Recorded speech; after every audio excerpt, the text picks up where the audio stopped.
Hey y'all, welcome to episode 4 of It's Better Out Than In. I'm Shayna, your host and your voice. Thanks for being here to witness another brave survivor story. This one's about the kind of sexual assault that happens without intercourse. Even without penetration, an attack can still be traumatic and can absolutely give you PTSD.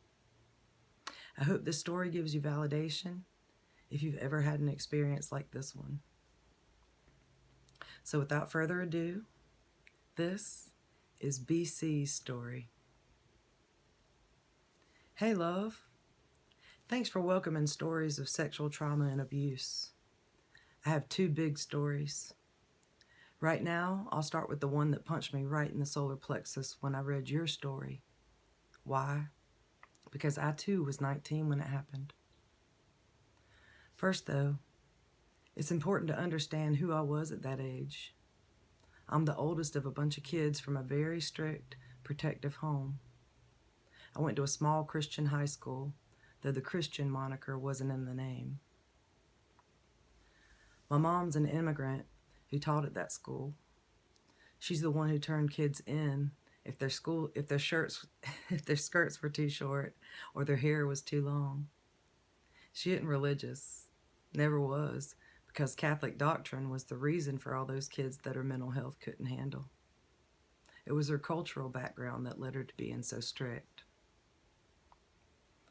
My grandmother once described her oldest child as being an adult from the time she was 2. So that, and war, and bombs and stuff, all made her protective, to the point where we couldn't go to sleepovers or parties. She was also very naive in a way. I hated her as a teen. Dear parents of teens, they will get better, I promise. We were also pretty poor, so no new clothes, ever, and one $20 gift for Christmas. I went to a local college and I was finally allowed some freedom when, as a sophomore, I was allowed to live in the dorms. I was 17 when I started, so let's pick up the story the second year. I turned 19 just weeks before the assault. My first semester that year, I made friends rapidly, started going to bars, pretending I liked beer, pretending I liked pot, dancing to disco a couple times a week. I was so eager to leave the restrictions of home that after winter break, I was the first one back in my dorm. On a Friday, January the 13th, though I could have made that up, I went to a local bar where I ran into a guy I had worked with the summer before. He suggested going to a club in Charlotte, the big city. I thought this was a date, and I eagerly accepted. When we arrived, I left my coat and handbag in his trunk, carrying with me only my driver's license and some cash. This guy paid no attention to me all night, didn't dance with me, nothing. Then, as the club was ready to close, he disappeared. I waited a while and was told I had to leave. This was way before cell phones, y'all. I had a hero. Some guy, I think his name was David, offered to take me to a payphone. When we stepped outside, I saw it was snowing, pretty heavily too. And the dude who brought me there, gone. Car nowhere to be found. It just occurred to me to fact check myself, and guess what? January 13th, 1978 was indeed a Friday, and Charlotte saw significant snow. Funny what trauma does to memories, huh? David dude said something like, "Hey, you know what? Why don't I just take you to my apartment to use the phone?" Okay, not a good plan. But remember how naive I was and how few options I had, riding around with a drunk guy in the cold and snow at about 3 o'clock in the morning? So of course I went. And surprise, there was no phone. David said it was supposed to be installed that day. Gosh darn, why wasn't it? But I could just sleep in his bed. He would sleep on the couch and he'd take me to a phone the next day. Again, what choices did I have? I think that David's apartment was one of the many along Central Avenue. So I took my shirt and pants off, took off my necklaces. Both necklaces were very special to me. One, a National Honor Society medallion that I'm sure my parents couldn't afford, but bought me anyway. The other, a gold nugget from my dad, who had melted down his high school ring to make nuggets for the 3 girls. And if you're wondering why my dad didn't make an appearance earlier in my story, it's because he was cool, even partied with me and loved dancing, but he was definitely not the dominant personality in that marriage. When my mom hit me, it did no good to complain to him, so I knew he'd be no help now either. I crawled into bed, a surprisingly nice one. I can't remember if I slept. I don't think so. Next thing I remember was David getting under the covers with me, even more drunk than before. He reeked. He groped. He held my arms over my head and tried to take my underclothes off. There's a hole in my memory here. I physically fought, punched, kicked, blocked, struggled. I don't think I was able to injure him, and I don't remember anything he said, but he finally just stopped trying to rape me and passed out, snoring heavily. I lay there, stunned, my heart racing. Was he faking sleep? Not wanting to wake him up, I was quiet for some time. Finally, when quite a few minutes had passed, I slipped out of bed quietly, grabbed my clothes, slipped into the living room and put my clothes on, and walked out the apartment. No bag, no coat, disco shoes, probably knockoff candies, and I realized later, no jewelry. I'd seen a 24-hour restaurant down the street, I thought. For Charlotte people, it was San Remo's, I think. I trudged there with less than $1 to my name. Y'all remember all-night restaurants? Nightclubs that stayed open till the wee hours? The waitresses were wonderful. I sat there, shaken and cold, drinking coffee all day. Free refills. I clutched the quarter for the payphone, waiting until it was late enough in the morning to make a call. Not only did we not have cell phones, we didn't have call waiting, and I couldn't afford a long-distance call, so I pondered who to call. My parents? No way. What happened to me was what my mother had always warned me about. So who would accept a collect call? My party buddy, Lenora. So the morning of January 14th, 1978, I spent my last 25 cents and called my friend. She accepted the call, yelled that there better be a damn good reason, and asked if I couldn't think of anyone else to come get my stupid ass because it was snowing outside. She finally agreed to come get me, but said that she'd have to pick up her boyfriend, Raymond, I think it was. Up until this very moment, I thought she had just gone to visit him, but now, as I'm writing, I remember that I was in the back seat going home. So she came to pick me up about 2 o'clock in the afternoon, about 4 hours after I called her. I was in shock, and as I sat there in the back seat, Lenore called me a stupid whore for, I'm not sure, maybe going to the club, agreeing to a ride from David. The following week, I had to replace the things I'd lost. My handbag, college ID, cash, a new coat.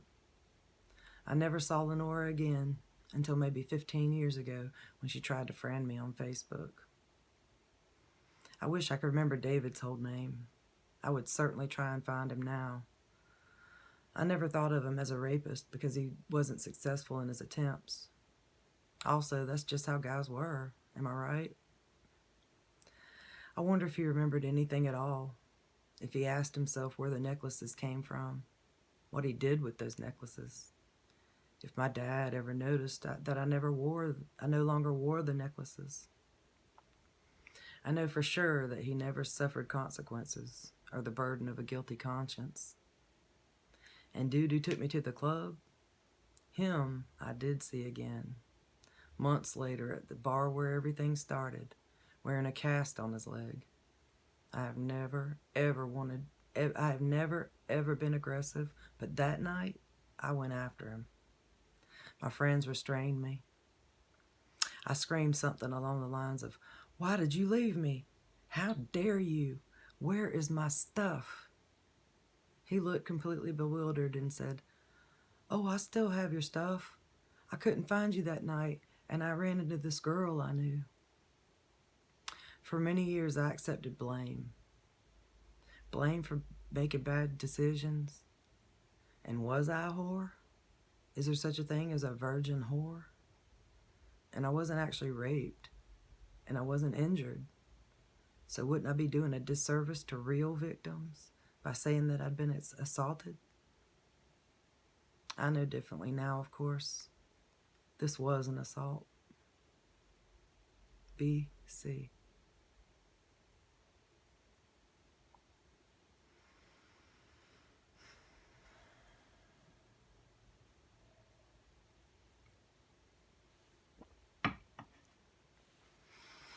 Thank you so much, BC, for being brave enough to revisit that night and to share your story with this community.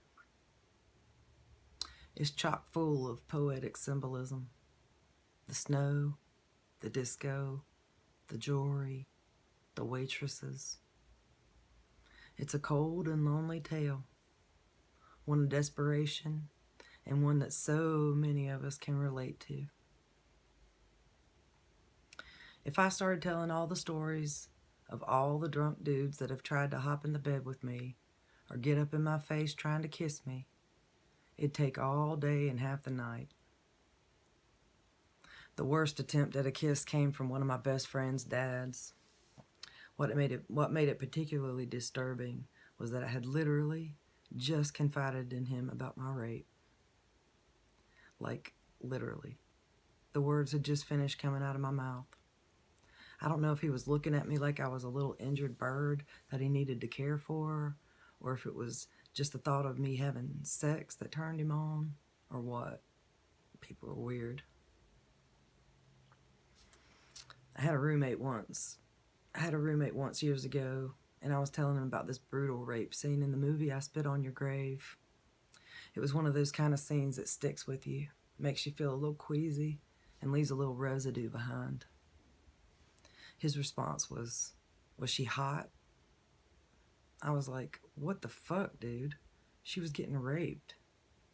He said, I know, but like, did she have a nice body? He wasn't my roommate for too much longer after that. I never did go back to my friend's house. Now that I think about it, I'm pretty sure I've never hung out with her again since that happened. I don't think I've ever told her about it either. But he's dead now. So I suppose I'll just let his secret die with him. We'll see. They say if you want people to talk well about you when you die, treat them better when you're alive. He was a good Christian man from my church, so people probably wouldn't have believed me anyway. You know how it goes. Then there's all the guys who simply seized the opportunity while I was trashed, when I either didn't have the wherewithal, the energy, or the want to do anything about it, but just go with it. Sometimes my body even liked it, although it was probably hard to tell, me laying there like a dead fish and all. I've never given in out of fear for my safety or my life, except for the time I was raped when I was 19, like BC mentioned in her story. That story was episode 1. Even then, I never gave in. He was just stronger than me. I'm grateful that's the only time that's happened. Still, the number of full-grown men that have resorted to whining like little boys, begging and pleading like they want their dessert before dinner, like they want to stay up just 10 more minutes, Like they just gotta play one more level on that game. Man child. That's what I call a man child. Damn, you looking good, son. Somebody really said that to me in my pretty little dress. Son. Lord have mercy. My usual response to tragic lines like that is if that actually works for somebody, you better run away as fast as you can, because that bitch is crazy. Law. Son. I don't get hit on very much these days. Although, honestly, I wouldn't know flirting if it hit me upside the head. Nor do I flirt well. At all. I tend to be one that just asks men out. Not the other way around. A few have actually accepted, but they just weren't a good fit for me. But most of them have politely turned me down. So I get it. It's not easy to be bold, and it's not easy to be rejected. I feel for the poor guys. They don't get a pass, though. I'm pretty sure these days I'm putting off a vibe that's independent, free-spirited, and unfuckwithable. That scares the shit out of a lot of men. Weak men, in my opinion. You know how opinionated we women are. I've got lots of opinions about lots of things. For instance, at the moment, one of those things is, I am beyond tired of hearing the phrase, fucking bitch. We all are, actually. There are very few of us that haven't heard those words said that way at some point in our lives. Most of us have heard it a lot, from a lot of different men. Sometimes our own family members. Beyond the actual misogynistic words they choose, there's a really nasty tone and a nasty undertone. It oozes with resentment, disdain, and disrespect. We've heard it when we've turned down weak men, when we've spoken up for ourselves, when we've dared to disagree or assert ourselves, to stand in our power, to refuse to play small. We've heard it when we've made mistakes, and we've heard it when we've tried to correct them on theirs. They say it when they kill us in their video games. They say it when one of us cuts them off at the bar after they've had too much to drink. They say it when they get cut off in traffic, assuming it must be one of us. They say it about powerful women and women with authority over them.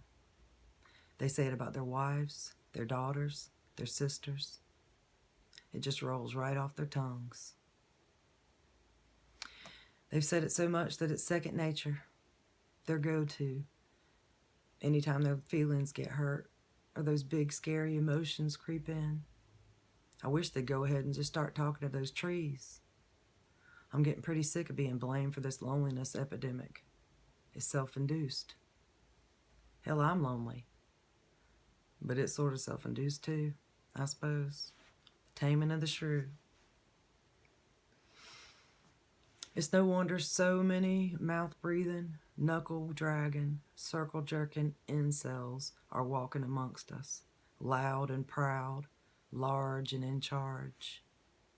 Involuntary celibates, sucking up all the air, lurking, lying in wait, lions in our midst.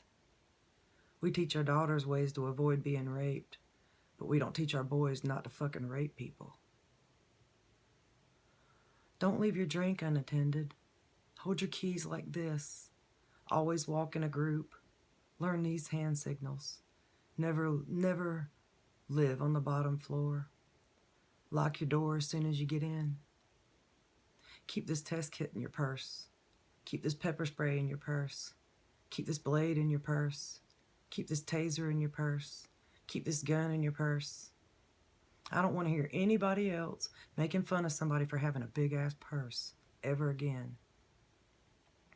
Don't even get me started on pockets. Y'all know what happened last time. I ended up giving you a history lesson on women's health studies and childbirth practices. Man, I tell you what, y'all are skating on thin ice, boys. Get you some bear spray. Child, please. I think you need to get you some bear spray. 'Cause we about to go full mama bear on your asses. Don't bother calling me ma'am, son. You can address me as Major Ursa, Private Cherry. When they ask me if I'd rather run into the bear or the boy, I simply say, shit, I am the bear. No means no, and no is a complete sentence. Some say it's more like a run-on sentence because none of us should have to explain ourselves. No can be invoked at any time. It doesn't matter if you're right in the middle of having sex and it was feeling good to you before. If something feels off and you want to stop, for whatever reason, you have that right. It doesn't matter if it's your boyfriend or your spouse.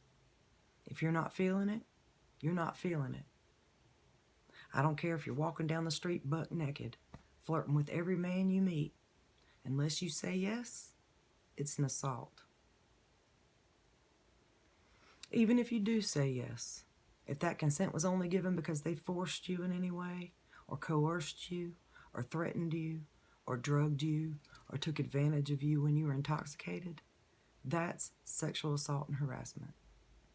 Even if they just begged and pleaded, or if they moped and sulked and whined, or if they stomped around, fussing and fuming until you finally just gave in, that's sexual assault and harassment.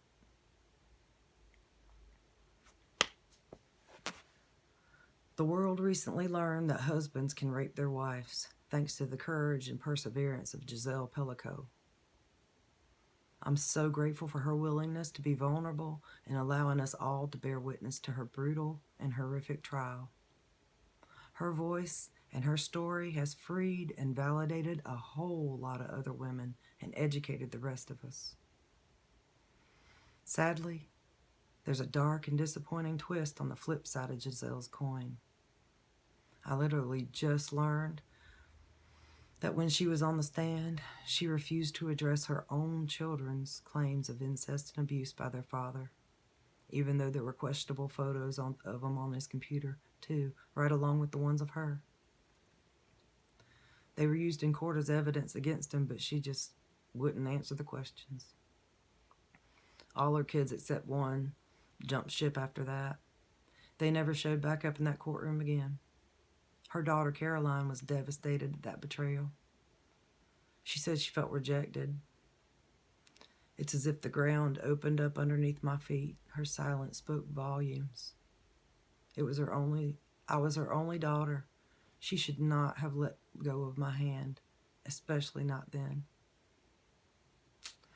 My heart hurts for her, but apparently she's using it to do good things. She's an advocate for fellow survivors of chemical submission, and she started the Don't Put Me Under movement to raise awareness about drug-facilitated sexual assault, date rape drugs, and stuff like that. So maybe Giselle's not quite as brave as I'd hoped. Either that, or she's actually gullible enough to believe Dominique when he swears nothing ever happened with any of his kids. How could you ever think that? Still, I really am grateful she fought the battle she did, and that she won in a court of law.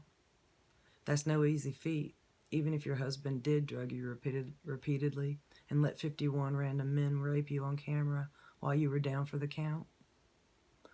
The police believe it was more like 72 men realistically, but they weren't able to identify the others.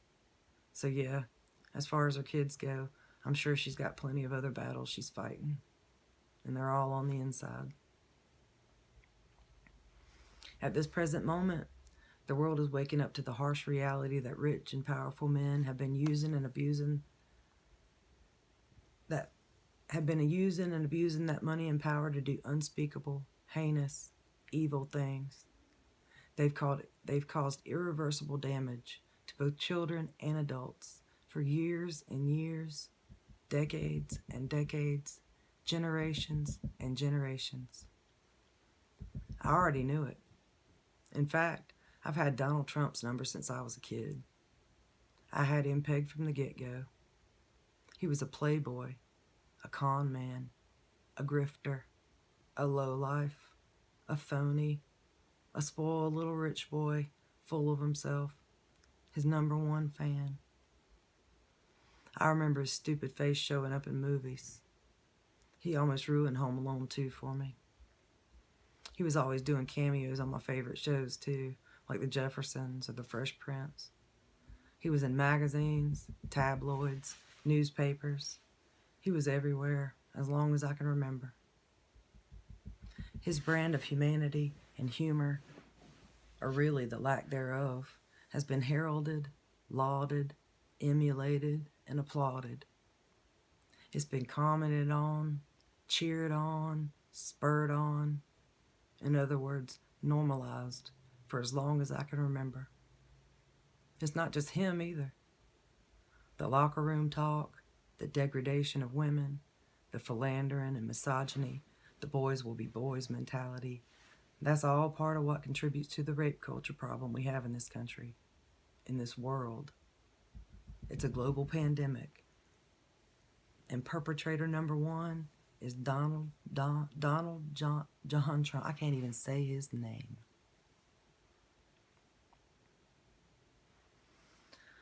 I blame the media networks. I blame the film and television industry. I blame Hollywood in general. I blame country clubs and their members. I blame golf enthusiasts. I blame other presidents and celebrities. I blame the insatiable masses who celebrate and salivate over celebrity and fame. I blame the Access Hollywood guy and his producers.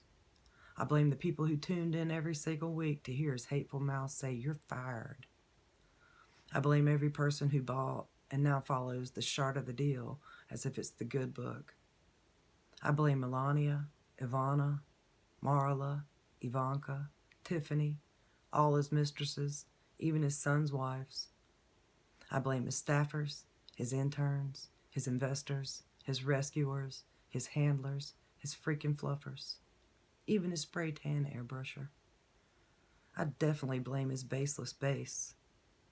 I blame any man or any woman in his personal sphere or on the outside looking in who's kept their mouth shut and turned a blind eye. You helped get us here. Appreciate you. Maybe I shouldn't get political here in this space, but in my opinion, you know I got 'em. I'm just saying that if you support a person like him, if his values align with yours, if you choose to follow someone who's not only accused but convicted of sex crimes, if you decided that you don't mind the victim shaming, the cover-ups, the non-disclosure agreements, the payoffs, the hush money to hush honey, well then, I personally feel like that makes you unsafe for this space. Plus, it's my space. Boundaries. This stuff is bound to come up from time to time, so I apologize in advance, I guess. This is where we are, though. It sure ain't where I want to be. I'd rather be talking about anything else, to be honest. Really, I'd rather just sing if you want to know the truth. But I'm here to help you heal, not to get you to like me, although I hope you do. It sure makes it a lot easier to build community when we can get along. I try to be direct, and I always try to call it like I see it. If I've offended you a little bit, or got your panties in a wad, well, maybe that's a good thing.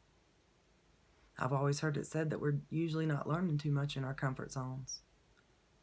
I promise I don't plan to talk politics all the time, and the last thing I want to talk about is Trump. But occasionally, it's going to come up, because it's what we're dealing with presently. If they do something that actually does make us safer, I'll say that too. Until then, if there's legislation or behavior or current affairs that pertain to sexual assault, chances are I might have an opinion about it. All I can tell you is always question authority.